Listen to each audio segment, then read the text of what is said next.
Hey everyone, Mike here.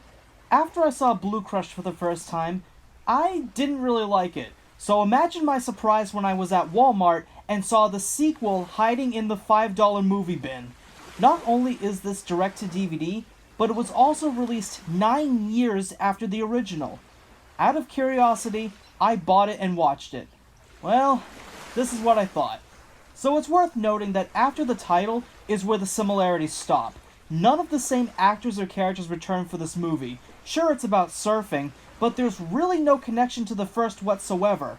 So the film opens in California where a girl named Dana lives with her father.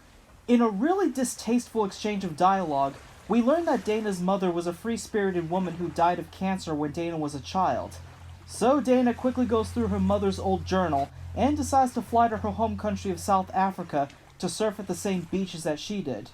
She leaves behind a note for her father, takes her mother's ashes, and flies off to South Africa, right then and there. On the plane, she meets a guy named Grant who is like, "Ooh, white Cali girl, you're a surfer, right? I can tell because you're reading Bomb. Every surfer gets it." The one time someone says bomb on an airplane and no one cares. Once she arrives, she hops on a bus and sits with this girl after being harassed by this one weirdo, and the girl is given this awful introduction.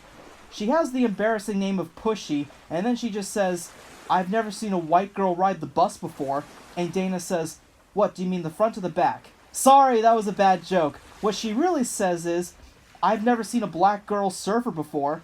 Wow, that's even worse. So Pushy is immediately dismissive of Dana, but she quickly decides to be friends with her as they surf together, all the while being hazed by this Australian surfer girl named Tara. What's strange is that on the cover of the DVD, the three of them are featured together like they're all good friends, when in the movie, Tara is never on good terms with them. So Dana and Tara crash into each other, and Dana's board, which belonged to her mother, breaks in half. To make matters worse, when she returns to her locker, she finds that it was broken into and all of her money along with her mother's ashes have been stolen. Pushy then invites Dana to stay with her because she likes her now? So Pushy and a bunch of other surfers, including Tara, live in this small group of condemned huts, and they chase off a bunch of police officers who want to tear the buildings down by throwing balloons filled with piss. That works for some reason. That night, Dana meets a cool guy named Tim, but of course she falls for Grant instead, who lives in the colony. Tim works for an elephant reserve, which actually serves a point to the plot, and he was nice enough to fix Dana's surfboard. Dana explains that she came to South Africa with no real plan, other than to travel around and visit all of the beaches her mother surfed at. The surfers dubbed this the Odyssey, and Dana travels with Pushy around the beaches to fulfill her dream. I have to admit, I was actually really enjoying this. Sure, there are a lot of nature shots, but they don't drag out the movie's length, and they serve a purpose. So Dana catches Grant talking to the guy who stole her stuff, and she quickly becomes suspicious. Not long after, she gets confronted by the same guy and decides to follow him to a secluded part of town. There, she finds Grant's truck filled with elephant tusks as a part of an illegal poaching operation. After narrowly escaping, she and Pushy get into a fight because the plot demands it, but they quickly reconcile as their homes are destroyed aside from Tim's bus. They continue the Odyssey, and eventually travel to Jeffreys Bay, which is the last stop on the trip, and also where the Roxy competition is that Pushy wants to try out for. Oh yeah, Pushy is along for this because she wants Dana to teach her this surfing move that'll win her the championship.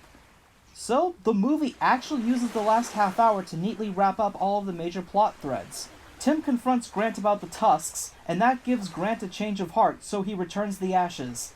Not directly, he just has Tara do it. Tim and Dana share a kiss, which I thought was earned, and Pushy joins the Roxy competition and somehow wins by doing that spinny move. It's implied that Tara had something to do with it, but it's never shown. I'll just imagine that she and the coordinator were sloppily making out. Dana's father shows up and learns his lesson, while Dana manages to surf the waves at Jeffreys Bay and everyone is happy. I'll say that this movie was bad at times, but I thought the story was well structured, the plot was wholesome, the love interest didn't feel forced like last time, and I felt more engaged most of the time. I really don't want to say that it's better than the first, but looking at it for what it is, I think it's alright. Not a great film, there's still a lot of bad writing moments, dumb character moments, and cringe-inducing lines that make this film fall short, but I found some enjoyment out of the elements that worked. Watch it for yourself, and share what you think. Take care.